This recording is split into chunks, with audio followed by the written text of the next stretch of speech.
اما بعد فاعوذ باللہ من الشیطان الرجیم بسم اللہ الرحمن الرحیم کلا والقمر واللیل اذ ادبر والصبح اذا اسفر انہا لإحدی الکبر نذیرا للبشر لمن شاء منکم ان یتقدم او یتأخر وقال عز وجل فلا اقسم بالشفق واللیل وما وسق والقمر اذا اتسق لترکبن طبقا عن طبق صدق اللہ العظیم رب اشرح لی صدری ویسر لی امری واحلل عقدۃ من لسانی یفقہوا قولی اللہم الہمنا رشدنا واعذنا من شرور انفسنا اللہم ارنا الحق حقا وارزقنا اتباعہ وارنا الباطل باطلا وارزقنا اجتنابہ اللہم وفقنا لما تحب وترضى آمین یا رب العالمین۔ حضرات محترم، یہ سورہ مدثر کی آیات 32 تا 37 اور سورہ انشقاق کی آیات 16 تا 19 میں نے اس وقت آپ کے سامنے تلاوت کی ہیں۔ آج جمعۃ المبارک ہے، شاید یہ ہو سکتا ہے کہ رمضان کا آخری جمعہ ہو، اگرچہ کہ امید ہے کہ ایک جمعہ اور بھی آ جائے۔ اگر 30 کی رمضان ہوا تو پھر ایک جمعہ اور مل جائے گا، لیکن اس دن کی ایک اور خاصیت بھی ہے آج کے اعتبار سے میں چاہتا ہوں کہ آپ کے سامنے آ جائے۔ بہت سے ہو سکتا ہے بعض کو معلوم ہو، بعض کو نہ معلوم ہو۔ آج 14 اپریل بھی ہے، اور 14 اپریل قرآن مجید کے ایک بہت بڑے خادم جو ملک پاکستان میں گزرے ہیں، ڈاکٹر اسرار احمد رحمۃ اللہ علیہ، ان کا یوم وفات بھی ہے۔ میرے ظاہر ہے استاذ ہیں، اور یہ کوئی اس طرح کا ایک نہیں کہ میں اپنے آپ کو ان سے منسوب کر رہا ہوں، بلکہ یہ کہ اللہ تعالیٰ کا شکر ہے کہ ان کے ساتھ رہ کر ان سے فیض حاصل کرنے کا اور ان کے سامنے زانو تلمذ طے کرنے کا موقع ملا ہے۔ تو یہ کوئی غائبانہ استادی شاگردی کا تعلق نہیں ہے، بلکہ ایک آمنے سامنے بیٹھ کر اللہ نے توفیق دی ہے سیکھنے کی۔ بلکہ یہ کہ ان کے ادارے میں جب ہمارا قیام تھا تو ڈاکٹر صاحب کا دفتر نیچے ہوتا تھا، ہمارا کمرہ ان کے دفتر کے عین سر کے اوپر تھا۔ یہ جو 2 مقامات میں نے آپ کے سامنے تلاوت کیے ہیں، ان کے بارے میں ڈاکٹر صاحب نے ایک دفعہ بڑے عجیب چند نکات ہیں جو سامنے لائے۔ میں چاہتا ہوں کہ آج کے دن کے تحفے کے طور پر وہ میں آپ کے سامنے رکھوں۔ ایک نادر سا خیال ہے، لیکن ہے قرآن مجید کی تعلیمات کے عین مطابق۔ لیکن سب سے پہلے تو میں سورہ مدثر کی ان آیات کا پہلے آپ کو ترجمہ سنا دوں۔ فرمایا کلا، ہرگز نہیں، یعنی لوگ جو سوچ رہے ہیں اس کی نفی کی گئی ہے، کہا یوں نہیں ہے جیسے تم سوچتے ہو اس طرح نہیں ہے۔ والقمر، قسم ہے چاند کی۔ واللیل اذ ادبر، اور قسم ہے رات کی جب وہ پیٹھ موڑے۔ والصبح اذا اسفر، اور قسم ہے صبح کی جب وہ روشن ہو جائے۔ انہا لإحدی الکبر، یہ کوئی بہت بڑی بات ہے، یہ کوئی چھوٹی سی بات نہیں ہے، بہت بڑی بات ہے۔ نذیرا للبشر، انسان کے لیے اس میں بڑی خبرداری ہے، وارننگ ہے اس کے اندر۔ لمن شاء منکم من یتقدم او یتأخر، جو کوئی تم میں سے چاہے اس کی طرف پیش قدمی کرے، جو چاہے اسے پیٹھ کے پیچھے ڈالے، یہ تمہارا اختیار ہے۔ اب آپ سوچئے جو بات کی گئی ہے، چاند، ساری دنیا چاند کو دیکھتی ہے، رات سب کو رات کا مشاہدہ ہوتا ہے، صبح ہر کوئی صبح کو دیکھتا ہے، اس میں بڑی بات کیا ہے؟ اللہ نے کہا کوئی بہت بڑی بات ہے۔ پھر یہ بھی کہا کہ یہ انسان کے لیے کوئی اس میں خبرداری بھی ہے، اور یہ بھی کہا کہ چاہو تو اس کی طرف پیش قدمی کرو، چاہو اس کو پیٹھ دکھاؤ۔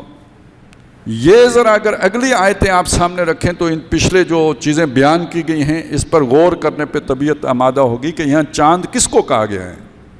اس کا مطلب ہے یہ چاند نہیں ہے جس کو چاند یہاں پہ کہا گیا، یہ چاند کوئی اور ہے۔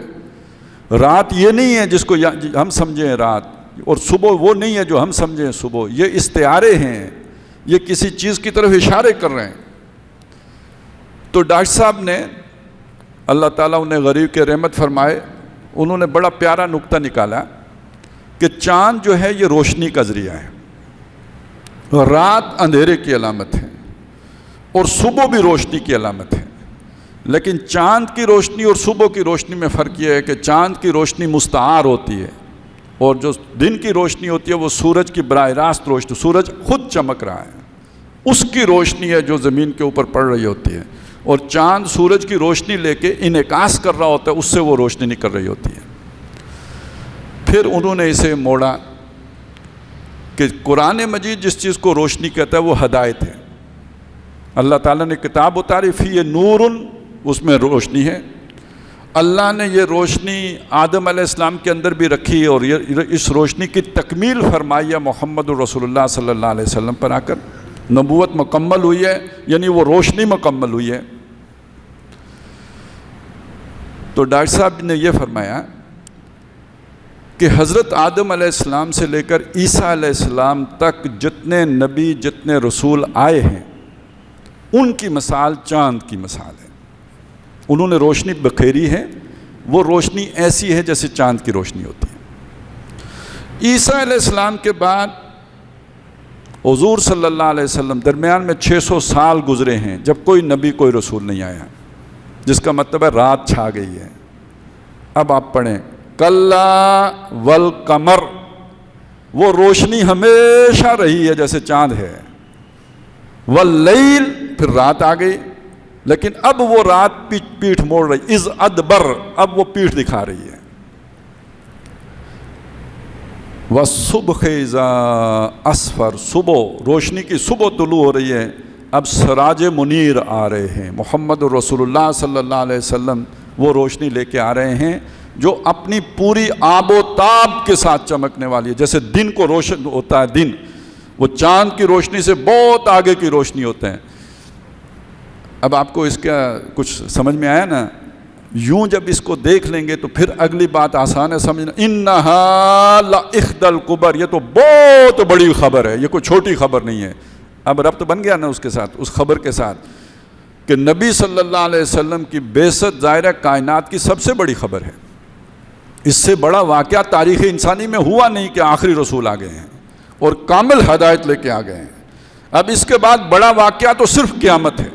یہ اتنا بڑا واقعہ ہے.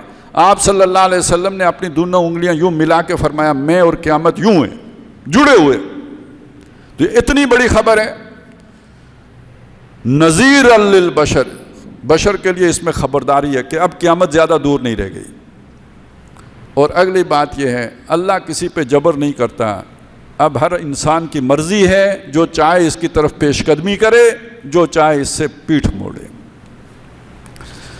آپ صلی اللہ علیہ وسلم، ویسے تو آپ کی پیدائش 571 جو ہے عیسوی کی ہے، لیکن یہ کہ آپ کی نبوت کا جو آغاز ہے، رسالت کا جو 610 عیسوی سے ہوا ہے، اور یہاں سے آپ نے اپنی دعوت کا آغاز کیا، یعنی وہ روشنی بکھیرنا شروع کی، اور کرتے کرتے محض 23 سالوں میں پورے جزیرۃ العرب کو اس روشنی سے منور کر دیا. جال حق و زہق الباطل ان الباطل کان زہوقا، باطل چلا گیا، اندھیرا چھٹ گیا، اور روشنی چہار دانگ عالم میں پھیل گئی.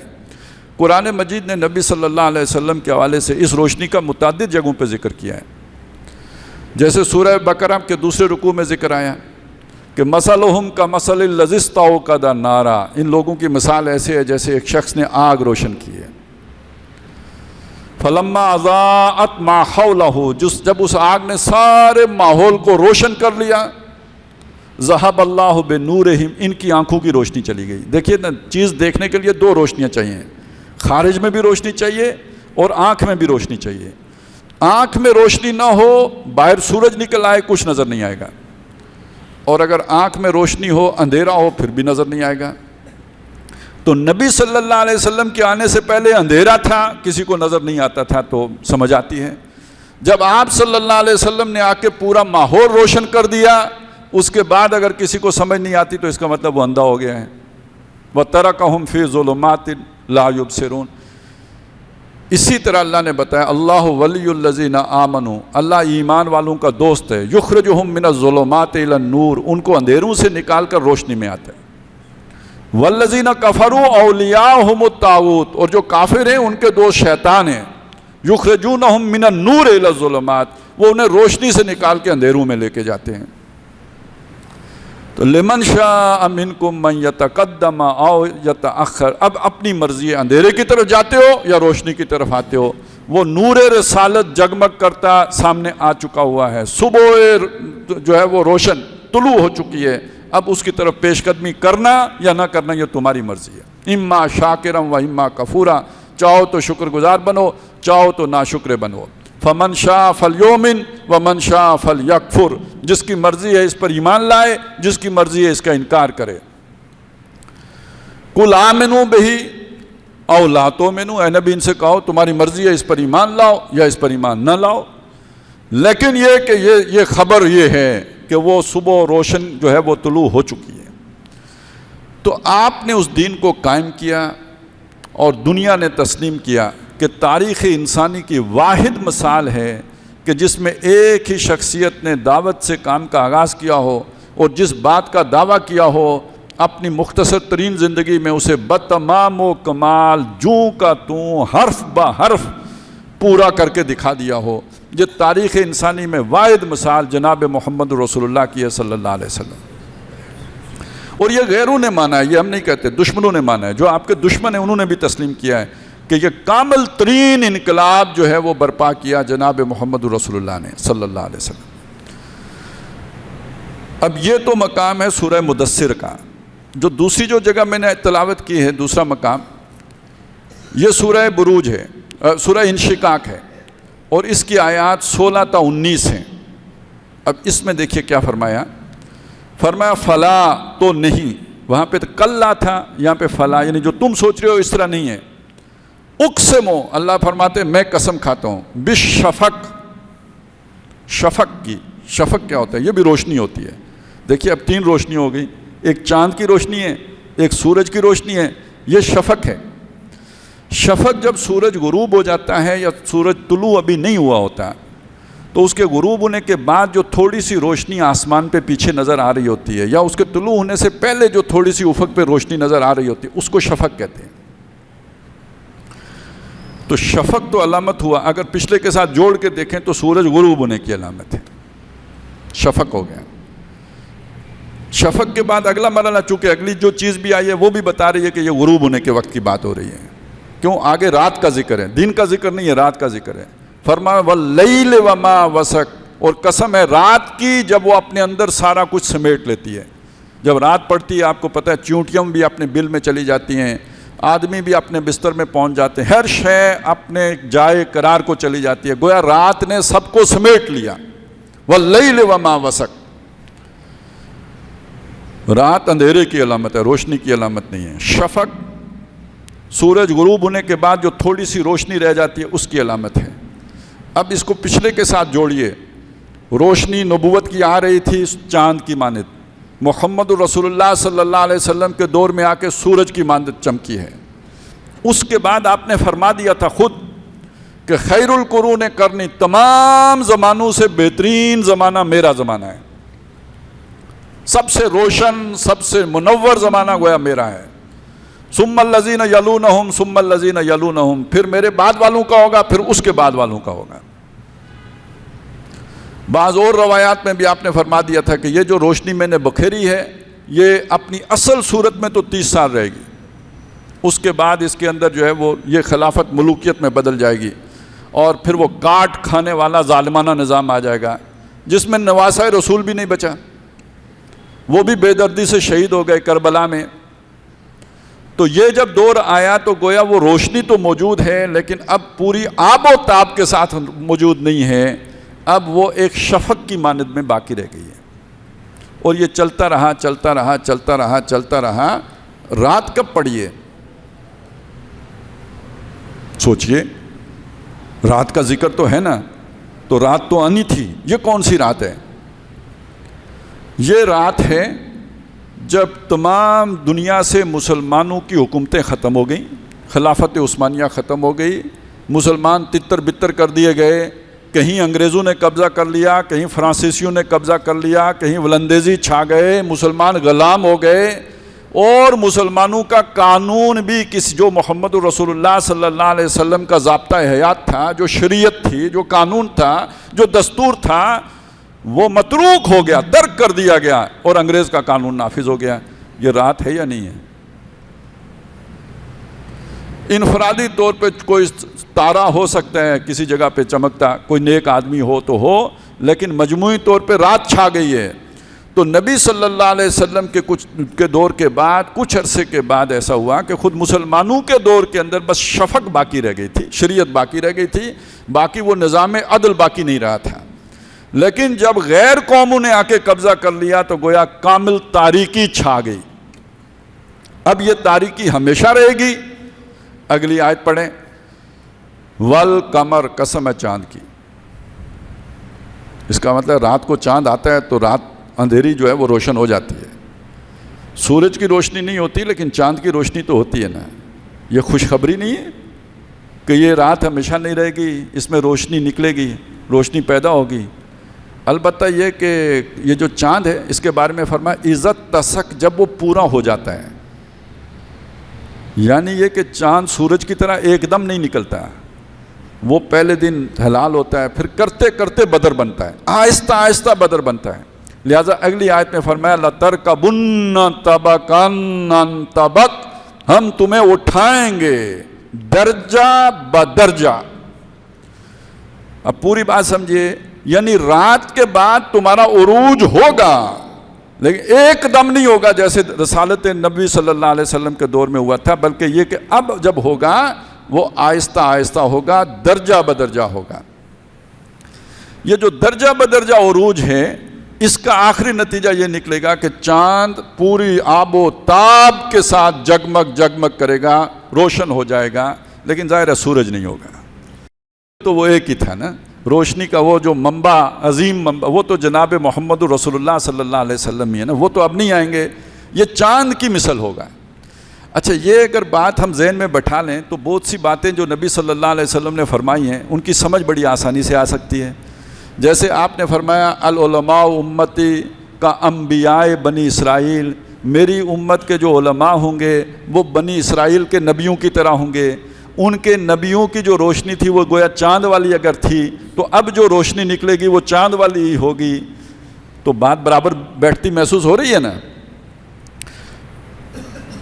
تو یہ وہ نکات تھے جو ایک دفعہ ڈاکٹر صاحب نے بیان کیے۔ میں آج ان کی چونکہ وہ ہے 14 اپریل، آج ہی کے دن وہ فوت ہوئے، تو میں نے چاہا کہ یہ چیزیں عام طور پر کتابوں میں لکھی ہوئی نہیں ہیں، ان کے اپنے غور و فکر کا حاصل تھا، تو اس کی روشنی میں آپ کو خوشخبری پہنچاؤں کہ اس وقت ہم حالات کو دیکھتے ہیں تو بڑے خراب ہیں، حالات کو دیکھتے ہیں بڑی مایوسی چھائی نظر آتی ہے، تاریکی ہے، اندھیرا ہے، گپ اندھیرا ہے، روشنی نظر نہیں آتی۔ لیکن قرآن مجید ہمیں روشنی دکھاتا ہے کہ ان مایوسیوں کے اندر بھی چاند کے نکلنے کی امید رکھو، البتہ وہ درجہ بدرجہ نکلے گا۔ ایک اور چیز ڈاکٹر صاحب نے سورہ کاف کے حوالے سے بیان کی تھی، اس ساری کو جوڑ کے میں ایک خلاصہ آپ کے سامنے رکھتا ہوں۔ وہ خلاصہ میرا ہے، یہ ان کا نہیں ہے۔ میں اس لیے کہہ رہا ہوں کہ اس کو اگر اس میں کوئی غلطی ہے تو اس میں قصوروار میں ہوں، اس میں ان کا کوئی عمل دخل نہیں ہے۔ کہ یہ جو رات ہے، اس رات کو ایک دفعہ اس رات کو ڈاکٹر صاحب نے دجالیت سے بھی موسوم کیا تھا، یعنی یہ جو غیروں کا سیلاب آیا تھا یہ ایک طرح سے دجال کی یلغار تھی، وہ فرد دجال کی نہیں، اس کے فتنے کی۔ فرد تو ابھی آنا ہے، وہ تو عیسیٰ علیہ السلام آ کے اسے قتل کریں گے، لیکن اس کا ایک فتنہ ہے جو پھیلا تھا، تو یہ رات چھا گئی تھی۔ اس کے بارے میں ڈاکٹر صاحب کا کہنا یہ تھا کہ اس کے بعد جو اولین اس کے خلاف مزاحمت کیا وہ ان لوگوں نے کیے کہ جیسے اصحاب کہف غاروں میں چلے گئے تھے تو جنہوں نے دین کی حفاظت کی خاطر معاشرے کو چھوڑ کر مدارس میں پناہ لی تھی۔ ڈاکٹر صاحب نے بات اتنی کی ہے، میں ذرا اسے آگے بڑھانا چاہتا ہوں۔ اگر ہم سورہ کہف کو دیکھیں جس میں اصحاب کہف کا ذکر آیا ہے، تو اصحاب کہف کے بعد دوسرا ذکر کس کا ہے اسی سورہ مبارکہ میں؟ وہ اس شخص کا ہے کہ جس نے اپنے ایک امیر دوست کے ساتھ مکالمہ کیا تھا. یہ اس جگہ پہ میں اس پر ایک گفتگو کر چکا ہوں, ایک پورے جمعے میں اس پر گفتگو ہو چکی ہے, وہ اس کی تقریر موجود ہے, کہیں آپ کو مل جائے گی. اصحاب کہف کا دور وہ ہے کہ جس میں آپ بات چیت نہیں کر سکتے. اس سے پہلے آپ نے 1857 کی جنگ آزادی لڑ لی ہے, اب مقابلہ ممکن نہیں, تو آپ نے گویا غار میں جا کے پناہ لے کے دین بچایا ہے. اس کے بعد ایک ایسا دور آیا ہے کہ جب آپ نے آنکھوں میں آنکھیں ڈال کے بات کی ہے اور آپ نے پوری جرت سے کہا ہے کہ ہمارا دین حق ہے اور تمہارا یہ نظام باطل ہے اور یہ ختم ہوگا. یہ کس نے کہا ہے؟ تمہاری تہذیب اپنے خنجر سے آپ خودکشی کرے گی, جو شاخ نازک پہ آشیانہ بنے گا ناپائیدار ہوگا. اقبال نے کہا یا نہیں؟ وہ مرد فقیر, اس نے یہ باتیں کی یا نہیں؟ اور یہ کہ مسلمانوں کو یہ امید نہیں دلائی کہ تمہارا دین جو ہے سحر آسمان سحر جو ہے وہ پھر ہوگی اور آسمان پھر سحر کے نور سے آئینہ پوش ہوگا اور ظلمت رات کی سیما پا ہو جائے گی. اب رات کے ختم ہونے کا ذکر کیا یا نہیں کیا؟ آسمان ہوگا سحر کے نور سے آئینہ پوش اور ظلمت رات کی سیما پا ہو جائے گی. پھر دلوں کو یاد آ جائے گا پیغام سجود, پھر جبھی خاک حرم سے آشنا ہو جائے گی. آنکھ جو کچھ دیکھتی ہے لب پہ آ سکتا نہیں, میں وہ حیرت ہوں کہ دنیا کیا سے کیا ہو جائے گی. شب گریزاں ہوگی آخر جلوائے خورشید سے, یہ جہاں معمور ہوگا نغمہ توحید سے. جیسے محمد رسول اللہ صلی اللہ علیہ وسلم نے کیا تھا ایسے ہی دنیا میں وہ نظام پھر آئے گا اور تمہارا نظام ختم ہوگا. یہ مرد درویش کی صدا تھی. اب تو 100 سال ہو گئے ہیں یہ بات بھی کیے ہوئے, لیکن ذہن میں رکھیں کہ یہ ایک دم نہیں پوری ہونی تھی. لَتَرْكَبُنَّ طَبَقًا عَنْ طَبَقٍ 1938 میں اللہ تعالیٰ نے ان کو اٹھا لیا. 1940 میں قرارداد پاکستان پاس ہو رہی ہے جی. ایک ملک چاہیے. ملک کیوں چاہیے جی؟ ملک اس لیے چاہیے کہ ہم لا الہ والی قوم ہیں. اس سے پہلے دنیا کسی ایسی قوم سے واقف نہیں تھی. قوم بننے کی بنیادیں آج بھی جو مانی جاتی ہیں اس میں یہ ہے, آپ کی کوئی نسل ہو, ایک نسل ہو, خون ایک ہو, یہ ایک قوم ہے. یا رنگ ایک ہو, کہتے ہیں یہ قوم ہے. گورا رنگ ایک قوم ہے. زبان ایک ہو, کہتے ہیں یہ ایک قوم ہے. یہ لا الہ والی قوم تو اس سے پہلے دنیا جانتی نہیں تھی. یہ آپ نے پہلی دفعہ دنیا کو یہ بتایا کہ لا الہ الا اللہ کی بنیاد پر بھی قوم بنتی ہے. پولیٹیکل سائنس میں اس کا کوئی تصور آج تک نہیں موجود ہے. یہ بالکل نیا تصور ہے. خاص ہے ترکیب میں قوم رسول ہاشمی. تو اسے اقوام مغرب پر نہ قیاس کر. خاص ہے ترکیب میں قوم رسول ہاشمی. یہ اپنی علیحدہ ترکیب رکھتی ہے. نہ نسل کی بنیاد پر ہے, نہ رنگ کی بنیاد پر ہے, نہ زبان کی بنیاد پر ہے, نہ علاقے کی بنیاد پر ہے. یہ لا الہ الا اللہ کی بنیاد پر ہے. اس بنیاد پر قوم کا بننا اور اس بنیاد پر ایک ملک حاصل کر لینا اپنے وقت کے اعتبار سے کسی معجزے سے کم بات نہیں تھی. اب ہو گیا, کیسے ہوا وہ ایک علیحدہ تفصیل ہے, میں اس میں نہیں جانا چاہتا. لیکن جب اللہ کوئی کام کرنا چاہتا ہے تو وہ دشمنوں سے بھی کرا دیتا ہے. مثال میں کئی دفعہ دے چکا ہوں, اللہ تعالیٰ یوسف علیہ السلام کو مصر لے جانا چاہتا تھا. جو لوگ مصر لے کے گئے سہولت کار بنے, ان میں سے ایک بھی اللہ کے منصوبے میں عمل درآمد کے لیے وہ کام نہیں کر رہا تھا. وہ اپنی نیت سے کر رہے تھے, لیکن کام پورا کس کا کر رہے تھے؟ اللہ کا کر رہے تھے. میں یہاں آپ کے سامنے اتنی بات رکھنا چاہتا ہوں. اس مایوسی میں لوگ مزید اضافہ کرتے ہیں کہ پاکستان لا الہ کے لیے نہیں بنا تھا, یہ تو اصل میں انگریزوں کا منصوبہ تھا. کہتے ہیں یا نہیں کہتے؟ یہ نہیں کہتے کہ یہ نواب حاصل کرنا چاہتے تھے وہ تاکہ ان کی زمینیں محفوظ رہیں, یہ بھی کہتے ہیں. کوئی یہ بھی کہتے ہیں کہ یہ قادیانیوں کے لیے انگریزوں نے بنایا تھا, ان کو ایک علیحدہ ملک دینا چاہتے تھے. یہ ساری باتیں سنتے ہیں آج. ہمیں ان میں سے کسی کی نفی کرنے کی ضرورت نہیں ہے. ہم یہ جانتے ہیں کہ اللہ کا اپنا ایک منصوبہ ہے, اور اللہ کا منصوبہ جب یہ ہو کہ موسیٰ کو پالنا ہے تو فرعون کے گھر پال لیتے ہیں. ہمیں وہ دیکھنا ہے, اور یقین ہمیں اللہ کی کتاب پر ہے کہ وہ جو روشنی محمد رسول اللہ صلی اللہ علیہ وسلم کے دور میں سامنے آئی تھی, وہ قیامت سے پہلے ایک دفعہ پھر لازماً سامنے آئے گی. تو کیسے آئے گی؟ اس کے لیے کوئی محنت کرے گا, کوئی کوشش کرے گا, کوئی ہمت کرے گا, تو وہ کوئی عمل ہوگا جس کے نتیجے میں وہ ہوگی. وہ عمل ہمیں نظر آتا ہے کہ جنہوں نے کاف میں جا کر اپنا دین بچایا تھا، ان سے وہ لوگ نکلے کہ جنہوں نے پھر لا الہ الا اللہ کی بنیاد پر ملک حاصل کیا. اس پر قبضہ کسی اور کا ہو گیا، اللہ کی حکمت تھی، بعد میں دیکھیں گے، لیکن بن تو گیا. تاریخ میں، دنیا کی تاریخ میں ایک نئی بنیاد پر ایک قوم تو وجود میں آ گئی، ایک ملک تو بن گیا. اب اگلی بات سوچئے، یہ ملک ہم کہتے ہیں اسی وقت اسلام لے آتا جیسے کہ ہماری خواہش ہے، اسے کوئی جینے دیتا؟ افغانستان میں اسلام آیا نا، ساری دنیا نے مل کے حملہ کر دیا یا نہیں کر دیا تھا؟ 47 میں اگر آپ لے آتے، کوئی آپ کو چلنے دیتا؟ اگلے ہی دن ہندوستان سے حملہ کرا دیتے. چلیں، نہیں ہوا. آج آپ ایٹمی طاقت ہیں، آج آپ کے پاس دنیا کی بہترین فوج ہے. اب آپ چلیں، یعنی یہ وسائل آپ کے پاس آ گئے، ٹھیک ہے، اوپر قبضہ ان لوگوں کا رہا اس پورے عرصے میں جو لا الہ الا اللہ سے بے خبر تھے، بالکل اس طرح بے خبر تھے جیسے کنویں میں ڈالنے والے بھائی اللہ کے منصوبے سے بے خبر تھے، جیسے یوسف علیہ السلام کو اٹھا کے مصر لے جانے والا قافلہ اللہ کے منصوبے سے بے خبر تھا، جیسے عزیز مصر بے خبر تھا کہ یہ میں جس بچے کو گھر میں پال رہا ہوں یہ کون ہے اور اس کے پیچھے اللہ کا منصوبہ کیا ہے، یا جیسے فرعون بے خبر تھا کہ یہ جس بچے کو میں گود لے رہا ہوں موسیٰ، یہ بڑا ہو کے کیا بنے گا. ایسے ہی انگریز کو بھی آپ بے خبر نہیں کہہ سکتے، قادیانیوں کو بے خبر نہیں مان سکتے، یہاں کے جو مفاد پرست ہیں انہیں بے خبر نہیں مان سکتے کہ اللہ تعالیٰ جیسے یوسف کو پروان چڑھا رہا تھا، جیسے موسیٰ کو پروان چڑھا رہا تھا، اپنا ایک خاص ملک، خاص ترکیب میں قوم رسول ہاشمی، اس کو ایٹمی طاقت بنا رہا تھا، اس کو دنیا کے بہترین وسائل دے رہا تھا، میزائل ٹیکنالوجی دے رہا تھا، اس کو داؤد علیہ السلام والا گوپیا دے رہا تھا جس سے آخر میں جالوت کا بھیجا نکالنا ہے. لَتَرْكَبُنَّ طَبَقًا طبق کا تقاضا نہیں ہے، یہ ہو گیا. اب آپ سورہ کافی کے مضامین کو لے کے آگے چلیں. آگے ایک واقعہ آتا ہے، وہ واقعہ ہے حضرت موسیٰ علیہ السلام اور خضر کی ملاقات کا واقعہ. 3 کام ہوتے ہیں اس میں. موسیٰ علیہ السلام تینوں کاموں پہ احتجاج کرتے ہیں، یہ غلط ہوئے ہیں، یہ نہیں ہونے چاہیے تھے. ایک، انہوں نے کشتی توڑ دی، ایک لڑکا مار دیا، چھوٹا بچہ معصوم نفس زکیہ، اور ایک دیوار جو گر رہی تھی اس کو سیدھا کر دیا.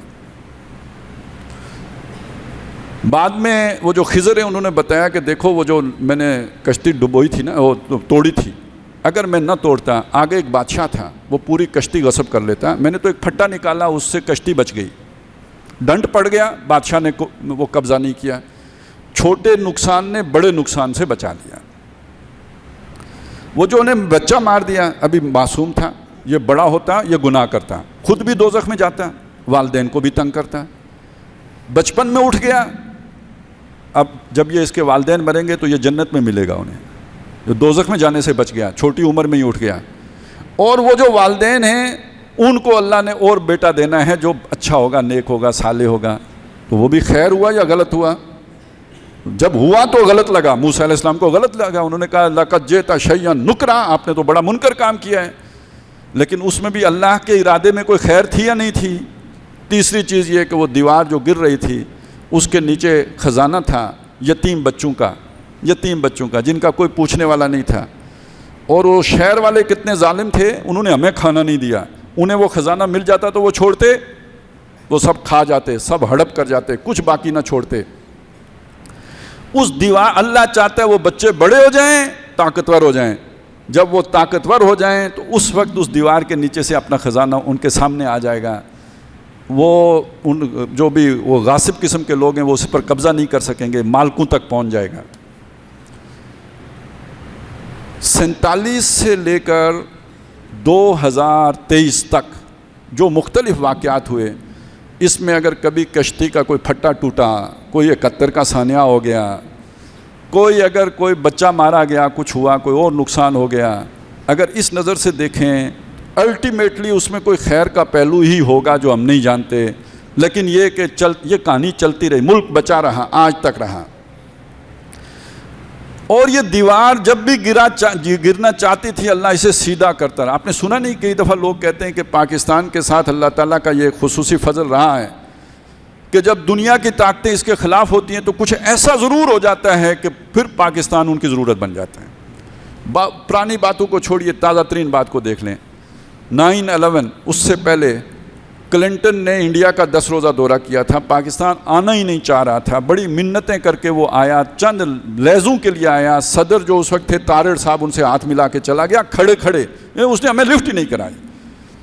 اس پر BBC لندن نے اس وقت تبصرہ کیا تھا کہ امریکہ نے پاکستان کو دھوپ میں کھڑا کر دیا ہے، یعنی اب اس کے اوپر سے ہاتھ ہٹا دیا ہے، سایہ اپنا ہٹا دیا ہے، جس کا دوسرا مطلب یہ تھا کہ پاکستان اب کیسے سروائیو کرے گا۔ آج جو جیسے IMF ہمیں ٹھینگا دکھاتا ہے، یہ صورتحال ہو جاتی، یہ کام آج سے 20 سال پہلے ختم ہو جاتا۔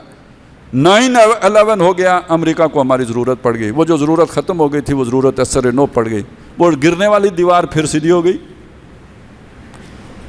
اب آپ یہاں تک پہنچ گئے ہیں تو اب اگلی بات سوچیں، وہ جو خزانہ ہے جس کے لیے دیوار سیدھی کی جا رہی ہے، وہ خزانہ کون سا ہے؟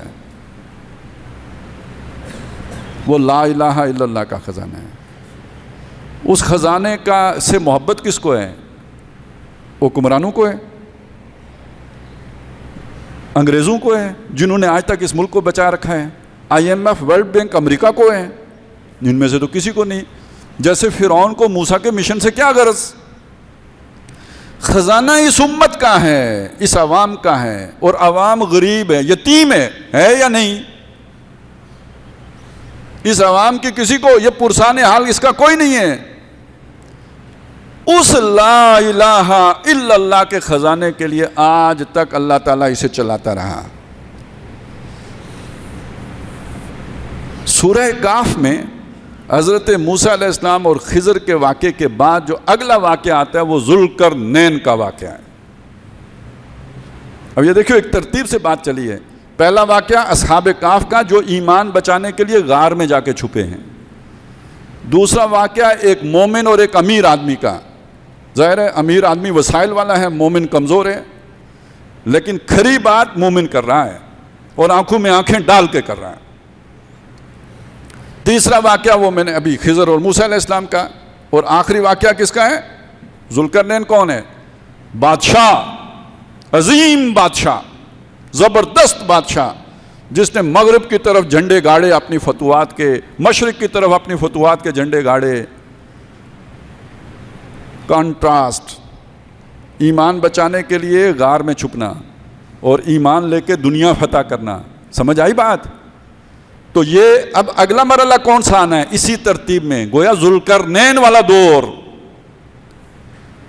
وہ جو لوگ کہتے ہیں یہ پاکستان اللہ کے رازوں میں سے ایک راز ہے، اور آج کل بہت سے لوگ کہتے ہیں کہ یہ بکواس ہے، تو میں یہ ساری بات آپ کے سامنے اس لیے عرض کر رہا ہوں کہ جو کہتا ہے یہ بکواس ہے وہ بکواس کر رہا ہے، یہ بکواس نہیں ہے، یہ اللہ تبارک و تعالیٰ کے رازوں کو چلیں چھوڑیں منصوبوں کا حصہ ہے۔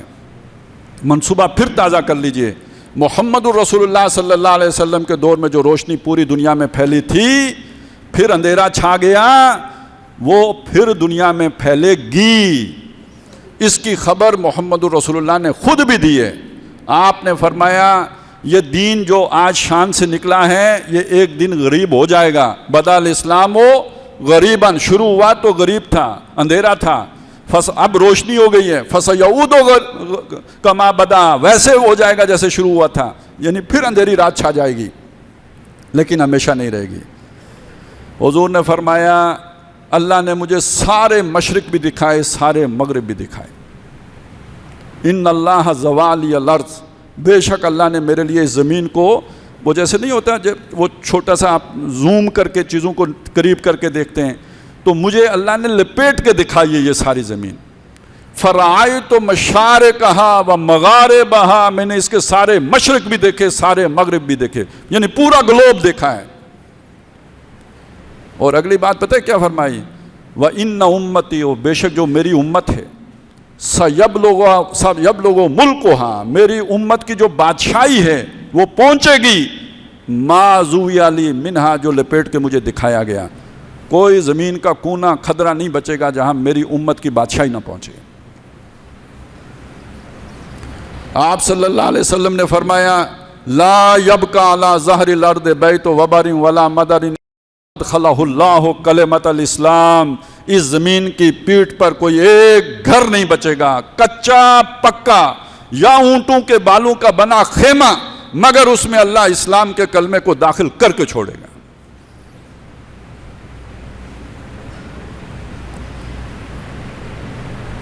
یقین آ رہا ہے؟ تو پھر کیسے ہوگا؟ کہیں سے تو اس عمل کا آغاز ہوگا نا، کہیں سے تو وہ چاند بنے گا، تو پھر بات آگے بڑھے گی نا، پوری دنیا میں پھیلے گی۔ اور یہ دیکھیں، میں نے بتایا نا وہ ذوالقرنین مشرق اور مغرب، تو حضور کیا کریں، مشرق اور مغرب دیکھیں۔ اگلا دور اسلام کے اعتبار سے ذوالقرنین والا دور ہے۔ آسماں ہوگا سحر کے نور سے آئینہ پوش، اور ظلمت رات کی سیما پا ہو جائے گی، پھر دلوں کو یاد آ جائے گا پیغام سجود، پھر جبیں خاک حرم سے آشنا ہو جائے گی۔ آنکھ جو کچھ دیکھتی ہے لب پہ آ سکتا نہیں، میں وہ حیرت ہوں کہ دنیا کیا سے کیا ہو جائے گی۔ شب گریزاں ہوگی آخر جلوائے خورشید سے، یہ جہاں مشرق مغرب سب، یہ جہاں معمور ہوگا نغمہ توحید سے۔ تو اللہ نے آپ کو ایٹم بم بے سبب نہیں دیا، اللہ نے آپ کو میزائل ٹیکنالوجی انگریزوں کی خدمت کرنے کے لیے نہیں دی، اللہ تعالیٰ نے آپ کو طاقتور فوج کسی جھوٹے نبی کی نبوت کے لیے نہیں دی۔ یہ محمد الرسول اللہ صلی اللہ علیہ وسلم کے مشن پر یہ حصہ ڈلنا ہے، کوئی چاہے کوئی نہ چاہے۔ اللہ جس سے کام لینا چاہے لے کے چھوڑتا ہے۔ میں نے اسی لیے آپ کو بتایا، اللہ جب یوسف کو مصر پہنچانا چاہے تو بھائی جا کے ڈال آتے ہیں کنویں میں، قافلے والے لے جاتے ہیں مصر، عزیز مصر خرید لیتے ہیں، سب کی نیت اپنی، منصوبہ اللہ کا۔ تو جب اللہ پورا کرنا چاہے تو کوئی روک نہیں سکتا، وہ آگے بڑھتا ہے۔ اس معنی میں راز ہے یا نہیں ہے؟ تو جو کہتے ہیں نہیں ہے وہ جھوٹے ہیں، جو کہتے نہیں ہیں وہ مایوسی پھیلا رہے ہیں، خود مایوس ہیں، انہیں اللہ سے کوئی امید نہیں ہے، باقیوں کو بھی مایوس کر رہے ہیں۔ آپ امید رکھیے، لیکن ایک بات سمجھ لیجئے، اللہ جب کسی کو مقام بلند دیتا ہے تو آزماتا بھی ہے، آزمائش کے بعد ہی ملتا ہے۔ اللہ تعالیٰ نے ابراہیم علیہ السلام کو جب امام بنانے کا کیا تو پہلے آگ میں چھلانگ ماری، بے خطر کود پڑا آتش نمرود میں، عشق عقل ہے میوے تماشائے لب بام بھی۔ بچے کے گردن پہ مطلب قوم چھوڑی، قبیلہ چھوڑا، وطن چھوڑا، اجنبی علاقے میں آ کے آباد ہوئے، پھر ایک نسل کا ایک حصہ وادی غیر ذی زرع میں آ کے آباد کیا جہاں اگتا ہی کچھ نہیں تھا، پانی بھی نہیں تھا۔ یہ سب جب کیا اب اللہ نے کہا انی جاعلک للناس اماما، ابراہیم میں تمہیں لوگوں کا امام بناؤں گا۔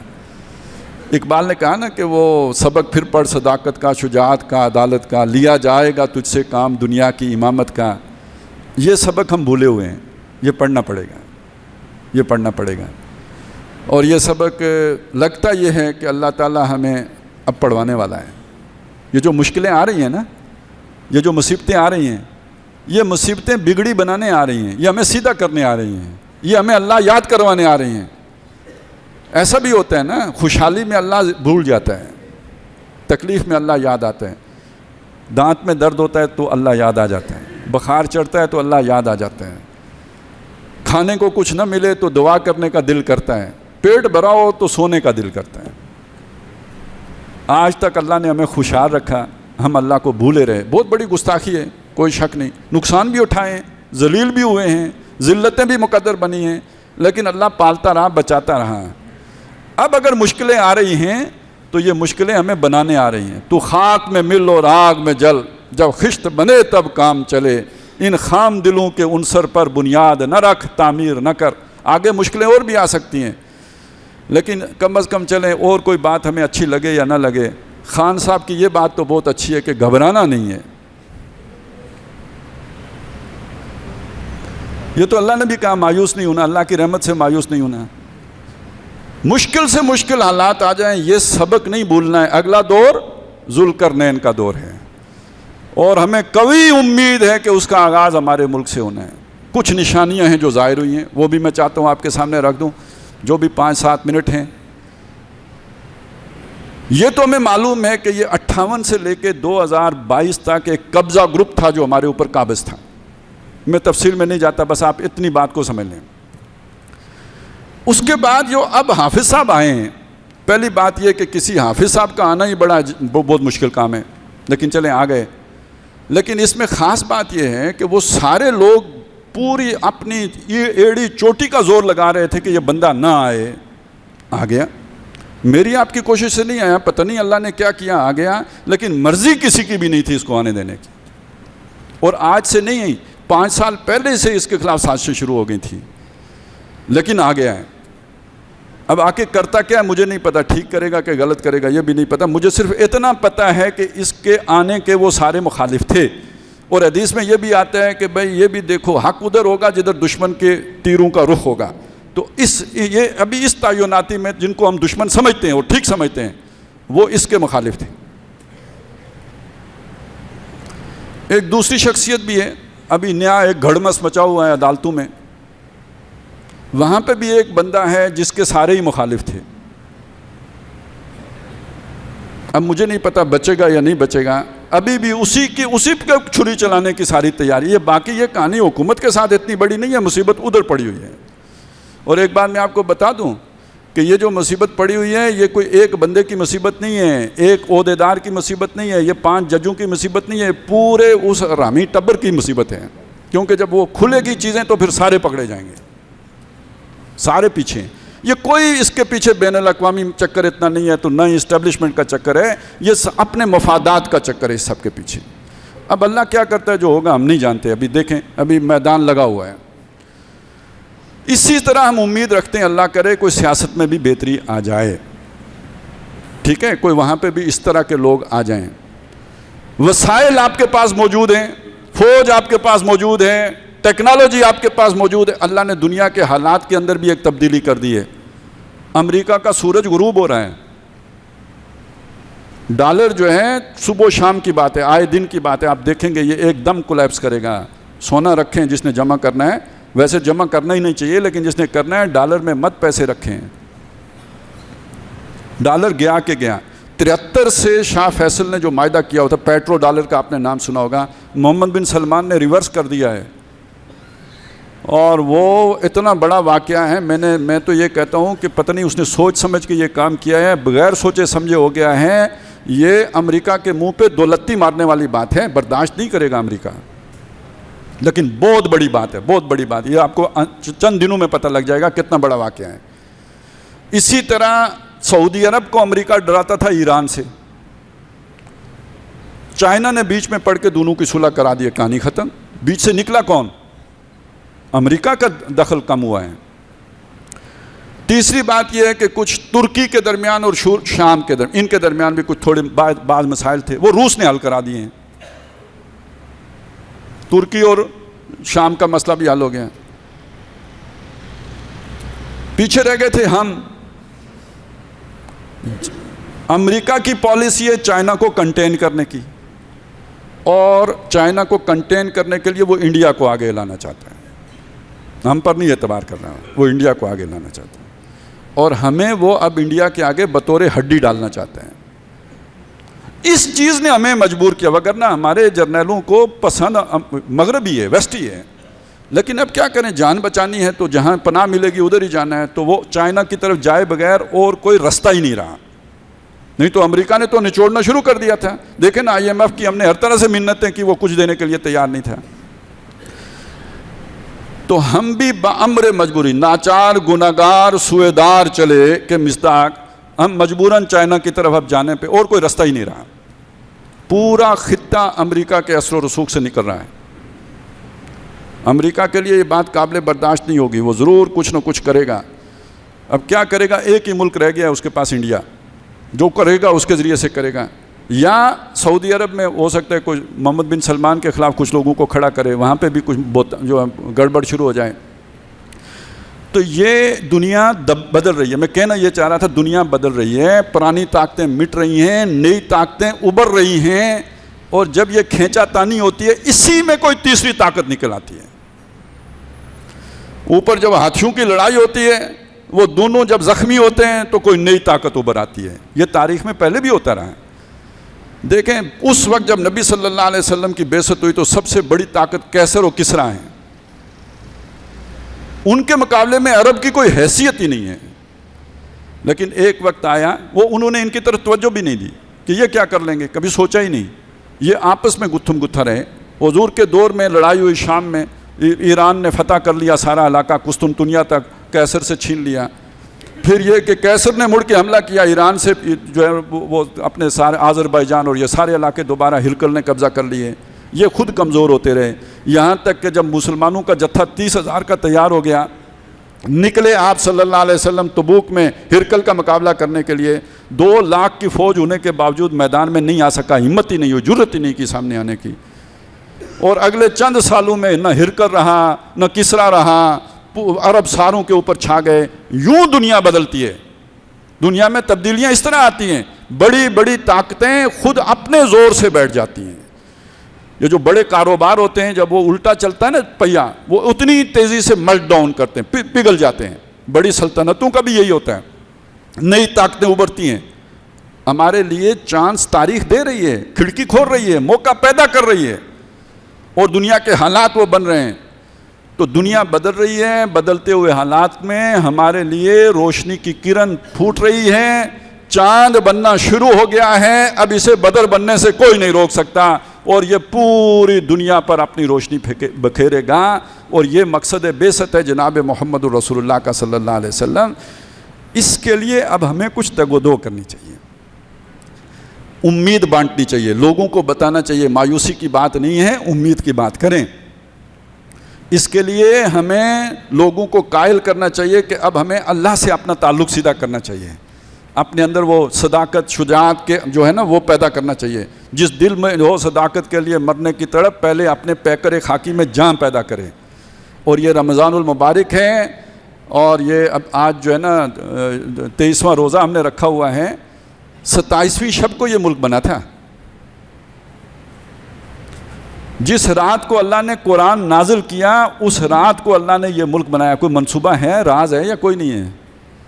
لا الہ الا اللہ قرآن کا خلاصہ ہے, اور اس خلاصے کے لیے یہ ملک بنا. پاکستان کا مطلب کیا؟ لا الہ الا اللہ. قرآن کا مطلب کیا؟ لا الہ الا اللہ.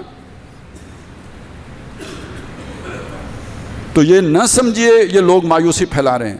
آخری بات عرض کروں, آج کل ابوالکلام آزاد وہ ہمارے بزرگ ہیں, بہت بڑے عالم تھے, ان کی پیشن گوئیاں پھیلائی جا رہی ہیں اس ملک میں یہ ہوگا یہ ہوگا. وہ ساری سچی ہیں, مانتا ہوں, بہت بڑے جو ہے وہ ویژنری انسان تھے, دور تک دیکھنے والے آدمی تھے. انہوں نے دیکھا, ٹھیک دیکھا, صحیح پیشن گوئیاں کی. لیکن تصویر کا دوسرا رخ بھی ہے. قائد اعظم نے بھی تو کچھ دیکھا تھا. انہوں نے کہا تھا کہ یہ ہندو ہمارے نہیں بن سکتے. انہوں نے کہا اگر ہم ہندوؤں کے ساتھ رہے تو یہ ہمیں غلام بنا لیں گے. وہ پیشن گوئی جھوٹی نکلی ہے. آج بی جے پی کے کام دیکھے نا, اس رمضان میں لوگوں کو تراویح بھی نہیں پڑھنے دی ہے. تو قائد اعظم کی پیشن گوئیاں جھوٹی تھیں, وہ بھی سچی تھی. اگر ابوالکلام نے ادھر کی پیشن گوئیاں کی اور سچی نکلی, تو جو ہم نے ہندوؤں کا اندازہ لگایا تھا وہ بھی تو سچی نکلی ہیں.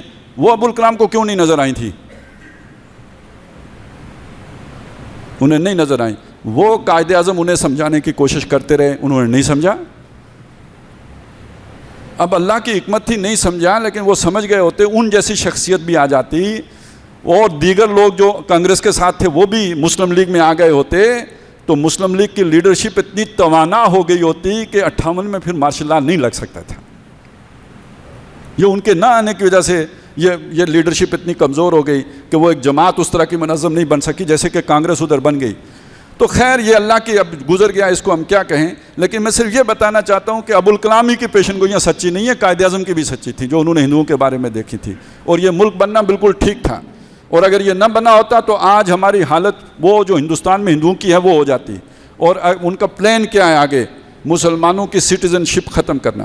اور سٹیزن شپ ختم کرنے کا مطلب کیا ہوتا ہے؟ جب آپ کسی ملک کے سٹیزن نہیں رہتے, آپ کا کوئی حق نہیں رہتا, نہ جان کا حق رہتا ہے, نہ مال پوزیس کرنے کا حق رہتا ہے, حق کی ملکیت بھی سلب ہو جاتی, آپ غلام ہوتے ہیں. ماڈرن لینگویج میں وہ مسلمانوں کو غلام بنانے کا اعلان کر رہے ہیں کہ ان کی سٹیزن شپ ختم کر دیں گے۔ برما میں یہ ہو چکا ہے، اس دور جدید میں ہو چکا ہے۔ جب آپ کسی کی سٹیزن شپ لے لیتے ہیں وہ غلام ہوتا ہے۔ تو ہمیں ابوالکلام صاحب یہ بنانا چاہتے تھے، تو بات تلخ ہے، لیکن جب آپ یہ بات کریں گے کہ ان کی پیشن گوئیاں سچی ثابت ہو رہی ہیں تو پھر یہ بات بھی نکلے گی، یہ کرنی پڑے گی پھر۔ تو اس پر بھی کسی درجے میں دل چھوٹا کرنے کی ضرورت نہیں ہے کہ وہ پیشن گوئیاں سچی ہوئی ہیں، وہ اسی لیے سچی ہوئی ہیں کہ وہ ہماری وہ ٹھیک ہے اللہ کی حکمت تھی، ہو گیا، لیکن وہ کچھ اور بھی حکمت تھی جو میں نے آپ کے سامنے رکھی ہے۔ اب دور اصحاب کہف کا دور نہیں ہے، اب دور اس غربت کا دور نہیں ہے، اب دور جو ہے وہ دور نہیں رہا ہے کہ جب کشتیوں کے پھٹے پھاڑے جائیں، اب ذوالقرنین کے دور کے دہلیز پر ہم پہنچ چکے ہیں۔ اللہ تعالی ہمیں اس کے مطابق اپنا کردار استوار کرنے کی توفیق عطا فرمائے۔ اقول قولی ھذا واستغفر اللہ لی ولکم ولسائر المسلمین والمسلمات۔